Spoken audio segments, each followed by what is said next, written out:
ಧಾರವಾಡ ಲೋಕಸಭಾ ಕದನ ಕಣ ಈಗ ಮಿಂಚಿನ ರೂಪ ಪಡೆದಿದೆ. ದಿಂಗಲೇಶ್ವರ ಶ್ರೀ ಎಂಟ್ರಿ ಕೊಟ್ಟಿದ್ರಿಂದ ಧಾರವಾಡ ಕ್ಷೇತ್ರ ದೇಶಾದ್ಯಂತ ಸದ್ದು ಮಾಡ್ತಿದೆ.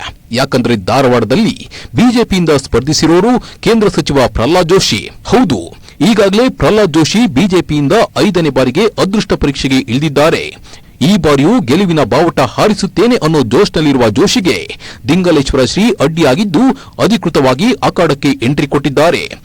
ಇದರಿಂದಾಗಿ ಧಾರವಾಡ ಲೋಕಸಭೆ ಕಣ ಈಗ ತ್ರಿಕೋನ ಸ್ಪರ್ಧೆಯಿಂದ ಕೂಡಿದ್ದು ಭಾರಿ ಕುತೂಹಲ ಕೆರಳಿಸಿದೆ. ಹೌದು, ಈಗಾಗಲೇ ಧಾರವಾಡದಲ್ಲಿ ಪಕ್ಷೇತರ ಅಭ್ಯರ್ಥಿಯಾಗಿ ದಿಂಗಲೇಶ್ವರ ಶ್ರೀಗಳು ನಾಮಪತ್ರ ಸಲ್ಲಿಸಿದ್ದಾರೆ. ಮತ್ತೊಂದು ಕಡೆ ಕಾಂಗ್ರೆಸ್ನಿಂದ ವಿನೋದ್ ಅಸೋಟಿ ಅಖಾಡಕ್ಕಿಳಿದಿದ್ದಾರೆ. ಈ ಇಬ್ಬರ ಸ್ಪರ್ಧೆ ಈಗ ಜೋಶಿ ಗೆಲುವಿಗೆ ಅಡ್ಡಗೋಡೆಯಂತಾಗಿದೆ. ಇಷ್ಟಕ್ಕೂ ಸ್ವಾಮೀಜಿಯ ಕೆಪಾಸಿಟಿ ಏನು, ಎಷ್ಟು ಆಸ್ತಿ ಇದೆ ಅನ್ನೋದನ್ನ ಹೇಳ್ತೀವಿ. ಅದಕ್ಕೂ ಮೊದಲು ಚಾನೆಲ್ ಅನ್ನ ಸಬ್ಸ್ಕ್ರೈಬ್ ಮಾಡಿ.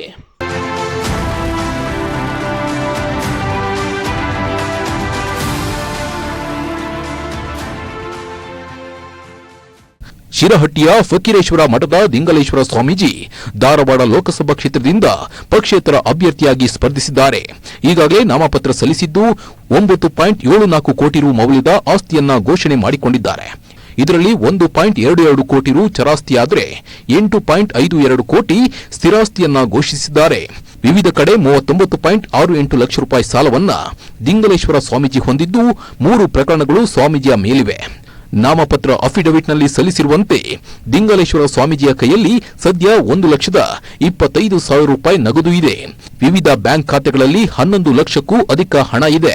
ಸುಮಾರು 4.75 ಲಕ್ಷ ರೂಪಾಯಿ ಮೌಲ್ಯದ ಷೇರುಗಳು ಮತ್ತು ಬಾಂಡ್ಗಳನ್ನು ವಿವಿಧ ಸಹಕಾರಿ ಬ್ಯಾಂಕ್ಗಳಲ್ಲಿ ಹೊಂದಿದ್ದಾರೆ. ಇನ್ನು ಅಫಿಡವಿಟ್ನಲ್ಲಿ ಘೋಷಿಸಿರುವಂತೆ ಸ್ವಾಮೀಜಿಯವರು 2 ಇನೋವಾ ಕಾರು, 1 ಟ್ರ್ಯಾಕ್ಟರ್ ಹಾಗೂ 1 ಬಸ್ ಅನ್ನ ಹೊಂದಿದ್ದಾರೆ.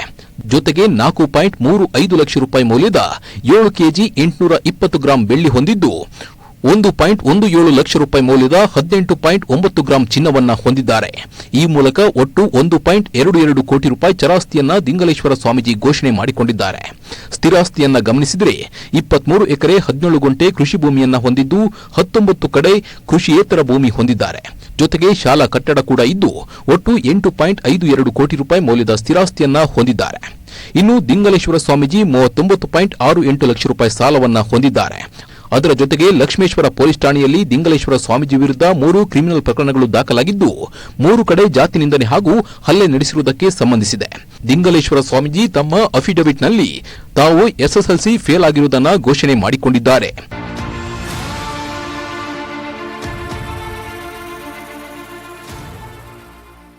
ಚುನಾವಣೆ ಸ್ಪರ್ಧೆ ಬಗ್ಗೆ ಖಡಕ್ ಹೇಳಿಕೆ ನೀಡಿರುವ ಸ್ವಾಮೀಜಿ, ನನ್ನನ್ನು ಚುನಾವಣೆ ಅಖಾಡದಿಂದ ಹಿಂದೆ ಸರಿಸುವ ವ್ಯಕ್ತಿ ಇನ್ನು ಭೂಮಿ ಮೇಲೆ ಹುಟ್ಟಿಲ್ಲ ಅಂತ ಸಂದೇಶ ರವಾನಿಸಿದ್ದಾರೆ. ಅಲ್ಲದೆ ಜೋಶಿಯವರದ್ದು ಒಡೆದಾಳುವ ನೀತಿ, ನಿಮ್ಮ ಕುತಂತ್ರ ನಮ್ಮ ಮುಂದೆ ನಡೆಯುವುದಿಲ್ಲ ಅಂತ ಸ್ವಾಮೀಜಿ ಎಚ್ಚರಿಕೆ ಕೊಟ್ಟಿದ್ದಾರೆ. ದಿಂಗಲೇಶ್ವರ ಸ್ವಾಮೀಜಿ ಅವರು ಬಿಜೆಪಿ ಅಭ್ಯರ್ಥಿ ಹಾಗೂ ಹಾಲಿ ಸಂಸದ ಪ್ರಹ್ಲಾದ್ ಜೋಶಿ ವಿರುದ್ಧ ಸಿಡಿದೆದ್ದಿದ್ದು ಧಾರವಾಡ ಲೋಕಸಭಾ ಕ್ಷೇತ್ರದಲ್ಲಿ ಪಕ್ಷೇತರ ಅಭ್ಯರ್ಥಿಯಾಗಿ ಸ್ಪರ್ಧಿಸಿದ್ದಾರೆ. ಇಲ್ಲಿ ಮೇ 7ರಂದು ಮತದಾನ ನಡೆಯಲಿದ್ದು ಜೂನ್ 4ರಂದು ಫಲಿತಾಂಶ ಬರಲಿದೆ.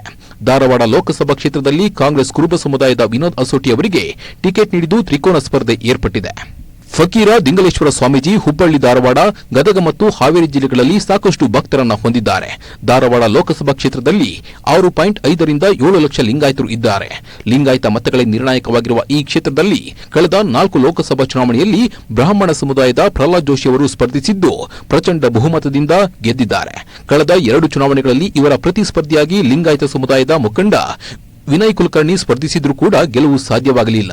ಆದರೆ ಈ ಬಾರಿ ದಿಂಗಲೇಶ್ವರ ಶ್ರೀಗಳು ಅಖಾಡಕ್ಕೆ ಎಂಟ್ರಿ ಕೊಟ್ಟಿದ್ದು ಸದ್ಯ ಈ ಮೂವರಲ್ಲಿ ಯಾರು ಗೆಲ್ತಾರೆ ಅನ್ನೋದು ಸದ್ಯ ಕುತೂಹಲ ಕೆರಳಿಸಿದೆ.